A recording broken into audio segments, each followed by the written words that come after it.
Bismillahirrahmanirrahim. Allahumma sholli wa sallim ala sayyidina Muhammadin wa ala alihi washabbihi asma'in nama ba'du. Sedanten ingkang kula hormati wabil khusus teman bapak kula Kiai Haji Agus Ali Masyuri. Beberapa kiai yang tanpa ngurangi rasa hormat, saya hormati semua. Ini ada beberapa Gus. Ini saya ngaji insyaallah seperempat jam. Seperempat jam nanti yang menghisap Gus Kausar berapa Gus? 10 menit. 10 menit. Begini, sebetulnya saya membela semua umat Islam itu ahlul jannah. Karena saya ini ibarat marketing. Kalau orang Kristiani itu kan setiap orang mati sudah tenang bersama Bapak di surga. Jadi kampanye itu menarik sekali. Sementara kita sudah kiai, sudah imam masjid, sudah ulama, masih saja dikhawatirkan su'ul khotimah. Ini kalau kampanye ini tidak imbang, ini nanti saya takut kalah. Makanya saya bilang pokoknya semua orang mukmin itu ahlul jannah. Karena memang asli hadisnya seperti itu, man qala la ilaha illallah dakhalal jannah.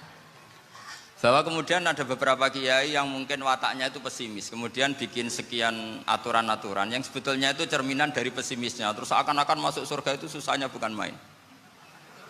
Nah itu saya tidak setuju karena tadi pasti kalah dengan kampanye sebelah yang setiap orang mati dibilang sudah tenang bersama Bapak apa? Di surga. Jadi ini penting. Terus kedua saya bilang agama ini sudah begitu baik. Masa kunci surga sudah dibocorkan miftahul jannah la ilaha illallah. Masa sudah pegang kuncinya nggak jadi masuk surga itu kan aneh. Ya sudah masuk saja, tapi tidak usah minta bantuan saya, masuk aja. Kan sudah pegang kuncinya. Terus ketiga, kenangan terburuk saya ketika jadi kiai itu gini, saya ada beberapa guru SD datang ke saya. Ini agak-agak masalah besar. Gus boleh enggak buka ujian nasional yang masih disegel? Semua guru bilang nggak boleh, itu kriminal kan. Ada satu guru yang bikin analogi agak kacau. Boleh saja. Wong ujian di kuburan saja dibocorkan para kiai nggak apa-apa. Itu.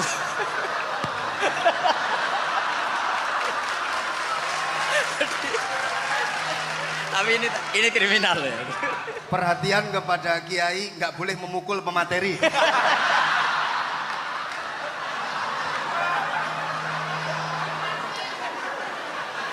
Jadi tentu itu analogi yang salah kan.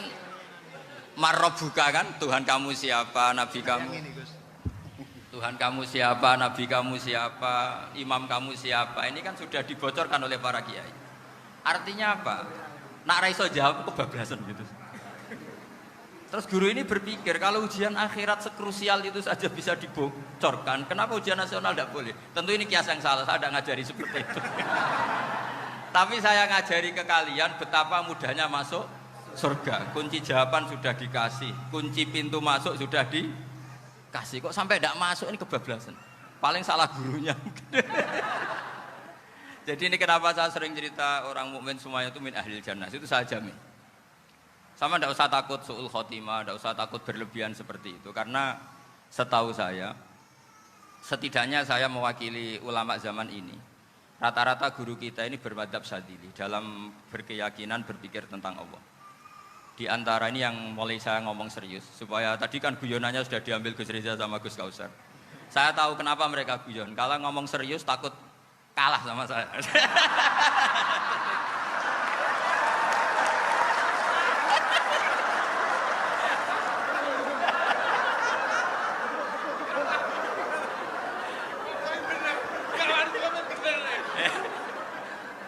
Karena saya ini sudah terkenal pemikir serius, jadi artinya itu satu kepintaran mengalihkan.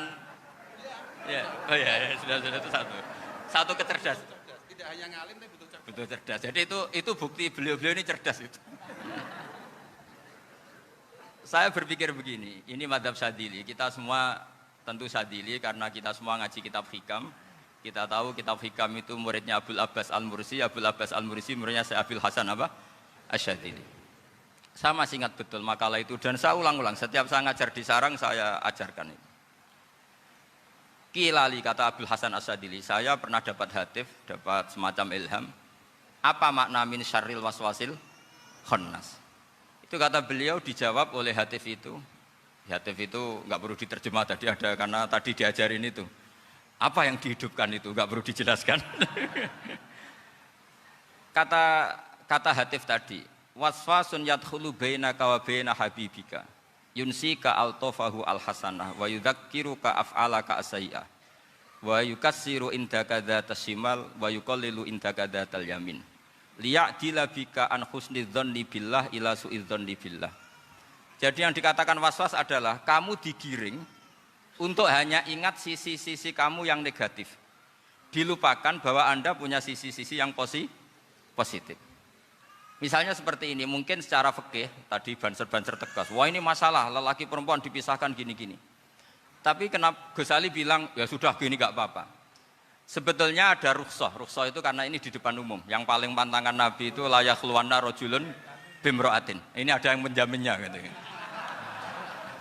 Malah khawatir saya di sini dipisah tapi setelah berduaan nggak bisa. Jadi toleransinya karena ini di depan umum. Itu masih ada toleransinya.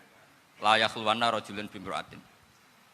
Begitu juga ketika kita dosa, misalnya kita dosa. Orang Islam setiap dosa itu pasti ingat salahnya, kemudian istighfar. Dan ketika satu kebaikan dibandingkan keburukan, itu kata semua ulama, karena sayyi'ah itu bernilai 1, kebaikan bernilai apa? 10. Itu masih surplus berapa? 9. Jadi itu cara berpikir Abdul Hasan As-Sadili. Kenapa kamu harus berpikir positif tentang Tuhan? Sekali berpikir tentang negatif, itu bahaya betul. Misalnya begini, kamu berpikir, tak rewangi, jadi kiai, sujud, rukuk, ternyata aku tetap lebu neraka, gunanya apa? Itu menurut saya kan gak punya akal. Sujud itu satu kelaziman menghamba kepada Allah. Normalnya seorang hamba itu ya sujud. Kemudian gara-gara kamu ingin masuk surga, terus logika kamu dibalik, gunanya apa saya sujud? Ternyata saya masuk neraka. Itu pertanyaan yang benar-benar bodoh dan itu menjadikan Allah benci. Logikanya dibalik begini.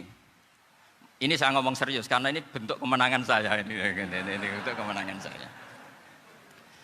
Saya berkali-kali ngomong di kota pelajar di Jogja karena banyak pengujinya juga. Bukan sekedar pendamping tapi penguji. Banyak yang profesor, bukan sekedar dokter, banyak yang profesor. Jadi biar ini dok. Begini, saya pernah ditanya sama seorang dosen, Gus, saya ini ngaji hadis banyak, tapi ada yang saya tidak paham, yaitu mangqala la ilaha illallah dakhalal jannah, ada kalimat wa in zana wa in saraka. Meskipun pernah zina, pernah maling. Ini kan seakan-akan mentoleransi perzinaan dan pemalingan.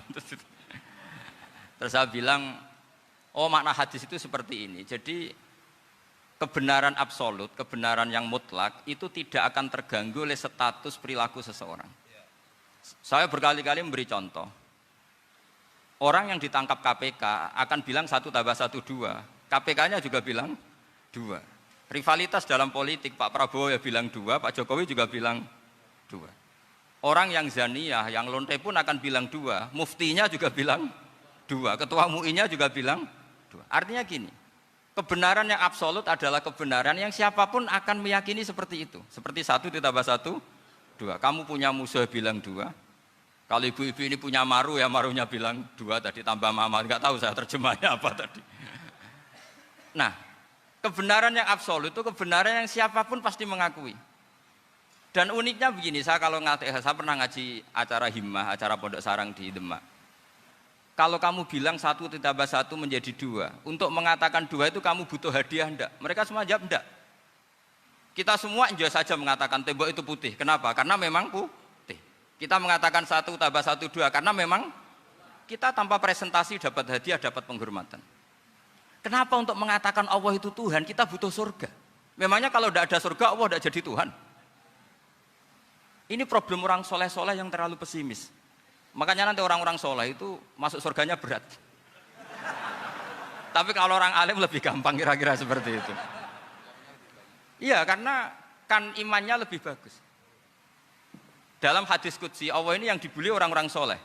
Laulam akhluk jannatan wala naron alam akun ahlan an uto'ah dalam hadis qudsi itu. Kalau saja saya tidak menciptakan surga dan neraka, apa saya tidak jadi Tuhan yang perlu ditaati? Apa kalau kamu tidak saya kasih uang 1 juta terus bilang 1 tambah 1 11? Enggak kan? Tetap bilang berapa? 2. Kalau kebenaran absolut yang 1 tambah 1 kamu bilang 2 meskipun tanpa mendapat hadiah. Kenapa untuk bilang Allah Tuhan kamu butuh hadiah surga? Itu kan serah ikhlas belas. Makanya saya terus mengajarkan ikhlas. Ikhlas itu bisa dilatih dengan akal, dengan pikiran, bil ilmi lah. Harus dilatih. Nah di sini ini momen atau makna yang mestinya harus difahami wa inzana bahwa kalimat ini sah meskipun dilafatkan seorang yang pernah zina. Sama seperti 1 tambah 1 2 sah, diucapkan siapa saja sah. Dan siapapun akan mengucapkan itu secara ikhlas. Ini penting saya utarakan. Sehingga setelah ada firqah-firqah takfiri yang mengatakan orang megang keris itu syirik, ke kuburan syirik, ini syirik. Itu salah besar. Salahnya adalah tadi kalimat-kalimat atau kebenaran-kebenaran absolut ini sudah jadi sibghatullah man ahsanu minallahi sibghah. Kalimat ini begitu absolut di hatinya orang mukmin. Sehingga ketika terganggu oleh hal-hal yang adat istiadat kayak pegang keris, kayak apa, ini tidak mengganggu. Tetap kualitas iman ini di atas keyakinan adat membawa apa keris. Kalau orang membawa keris menjadi syirik karena percaya sama makhluk. Orang misalnya kejawen kalau nggak bawa keris nggak nyaman. Orang kota itu kalau nggak bawa ATM juga nggak nyaman. Itu tidak dihukumi syirik. Kamu pergi lupa bawa HP nyaman enggak? Enggak, kenapa tidak dihukumi syirik?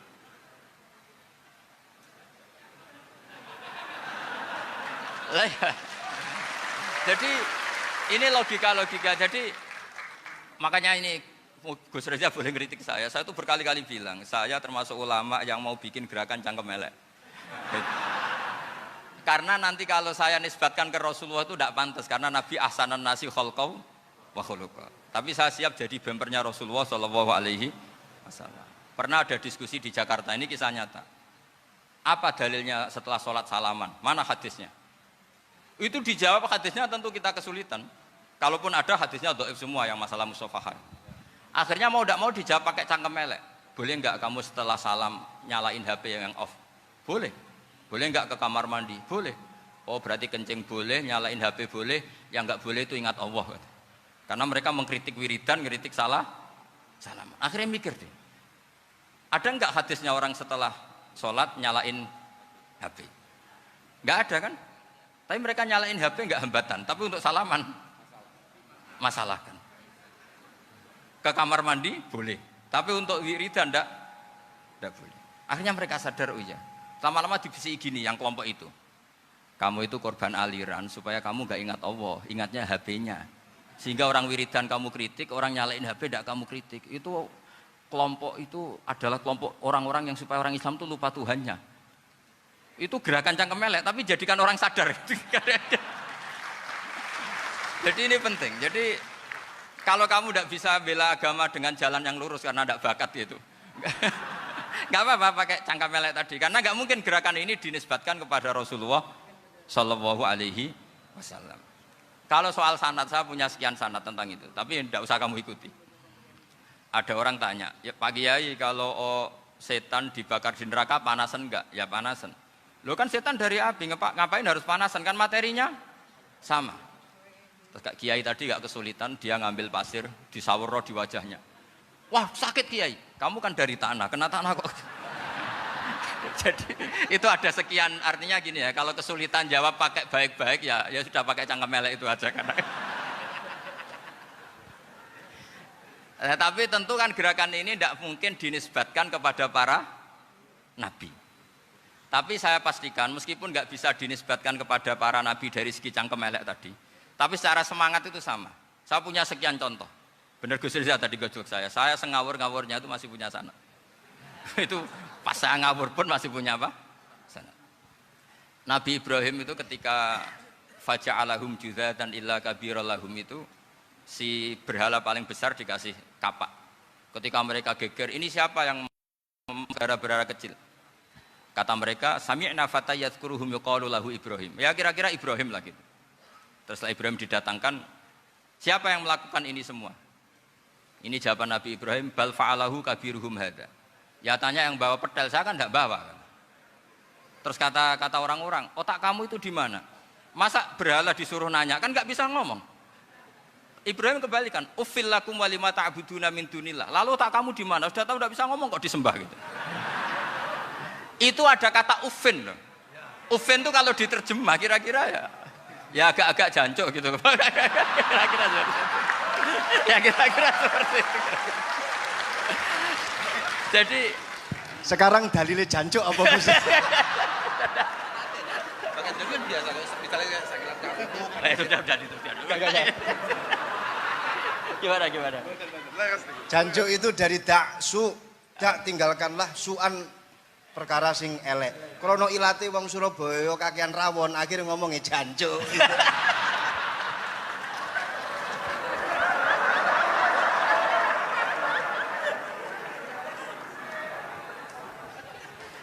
Jadi mulai dulu melawan kebatilan itu harus pakai logika yang vulgar. Karena memang nggak mungkin dengan bahasa-bahasa priayi itu nggak mungkin. Dan ini penting saya utarakan. Nah, kalau nanti nggak mungkin dinisbatkan kepada Rasul karena Nabi adalah ahsanan nasi khalqa wa khuluqa, kita yang ngambil alih saja. Gus Reza, saya, Gus Kausan ini cara cangkem elek kan pantas. Luas.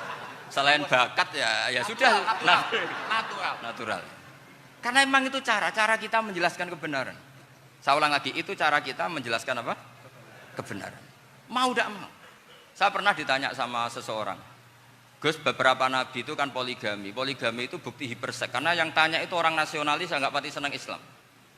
Terus tak balik tanya, perempuan itu makhluk lemah enggak? Ya lemah. Kalau nolong lama satu itu gimana? Ya baik. Kenapa nolong dua jadi tidak baik? Harusnya kalau nolong tiga tidak baik. Tapi saya tidak dukung poligami. Ini cerita saya.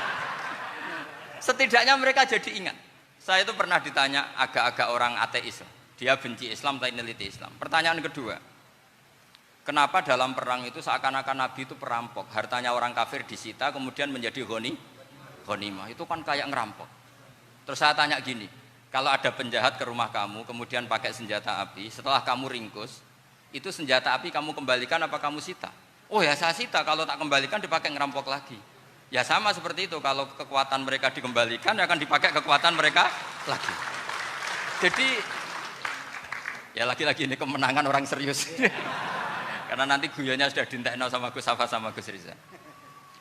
Nah, kenapa saya ngajar begitu rileks, begitu santai? Karena pikiran saya sederhana. Fa innal uqula muttarratun ila qabilil haq. Akal sehat pasti dipaksa menerima apa? Kebenaran. Sehingga kebenaran itu tidak usah kamu ngomongkan secara serius, tidak perlu. Kebenaran itu mudah diterima. Saya itu pernah ngaji berkali-kali di Jogja di mana-mana sampai ada buku seorang dokter nulis tesisnya itu bangga lagi menjadi muslim setelah ngaji saya itu. Karena saya menerangkan itu ringan. Orang Islam itu harus mencintai Allah. Ciri utama cinta itu tidak tegang, rileks. Saya bilang begini, kalau kamu pernah 1 tahun digratisi orang rumah, makanan, kamu kira-kira itu mudah nggak mencintai orang yang berjasa sama kamu minjemin rumah dan ngasih makan gratis? Mudah kan? Apalagi kita ini mudah mencintai orang yang minjemin mobil 1 tahun, ngasih rumah 1 tahun, apalagi selamanya. Kenapa kita tidak mudah mencintai Allah yang memberi kita bumi, air, oksigen, semuanya kita dikasih Allah. Akhirnya mereka mikir, wong mencintai seseorang yang ngasih dalam durasi 1 tahun saja mudah, apalagi mencintai Allah yang ngasih kita tanpa batas. Itu disebut walladzina amanu asyaddu hubbal lillah. Orang mukmin itu mudah sekali mencintai Allah. Caranya dilatih tadi. Kita mudah mencintai orang yang berjasa sama kita. Kenapa tidak mudah mencintai Allah yang tentu jasanya lebih besar? Nah, karena akhir-akhir ini banyak orang yang terlalu nazir, terlalu kata Nabi kan basyiru walatu nafiru yasiru walatu asiru. Sehingga saya bikin gerakan. Pokoknya semua orang mukmin pasti masuk surga. Nanti soal ada kesalahan-kesalahan kecil yang menjadikan orang su'ul khotimah itu sifatnya kehati-hatian. Jangan menjadi hukum. Hati-hati itu tidak menjadi hukum. Kalau kamu nyupir hati-hati itu bukan berarti pasti kecelakaan. Enggak. Hati-hati itu ya hati-hati saja, tidak menjadi hukum. Ini penting saya utarakan karena kubu sebelah kampanyenya sudah tadi, setiap mati mesti tenang bersama Bapak di surga. Sementara kita mau kampanye, kamu sholat tidak mesti diterima, haji tidak mesti diterima, jadi kiai tidak mesti masuk surga. Coba kalau kita kampanye gitu terus, yang mau jadi muslim itu siapa? Jadi ini sudah tak perhitungkan matang-matang saya milih mazhab seperti itu. Ya ini saya pikir sudah, ini pembandingnya supaya punya waktu. Saya suka sekali. Nah ini yang sesi terakhir ya, sesi terakhir. Saya akan cerita fikih karena Nyun memang sewu Gus, ada iklan sebentar dari ibu-ibu, pentolan mic kurang dekat ke mulutnya Gus Baha. Sehingga suaranya tidak terdengar sampai ke belakang. Oh, gitu, pentolannya didekatkan Gus Oh, ke mulut. ini kalau ngomong konotasinya itu mesti nyerempet. Sudah apa ya? Sudah ahlinya di situ. Ya malah ada di situ.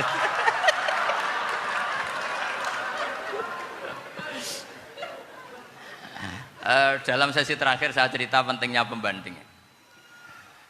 Imam Rafi'i itu yang ngarang kitab Muharrar. Kitab Muharrar ini adalah ringkasan dari kitab Al-Wasit. Al-Wasit itu karangannya Imam Ghazali. Al-Wasit sendiri ini khas ngaji NU, karena NU maknanya Nahdlatul Ulama, gerakan para ulama. Jadi kalau nggak ngerti alim-alim seperti itu ya ada NU. Sebenarnya sampai itu pasnya Nahdlatul Ummah, gerakan umat. Tapi kan sudah jadi partai politik Nahdlatul Ummah. Karena yang katakan NU itu Nahdlatul Ulama, gerakannya para ulama. Imam Rafi'i itu berpendapat sujud itu cukup pakai baduk, pakai jidat. Itu dalam kitab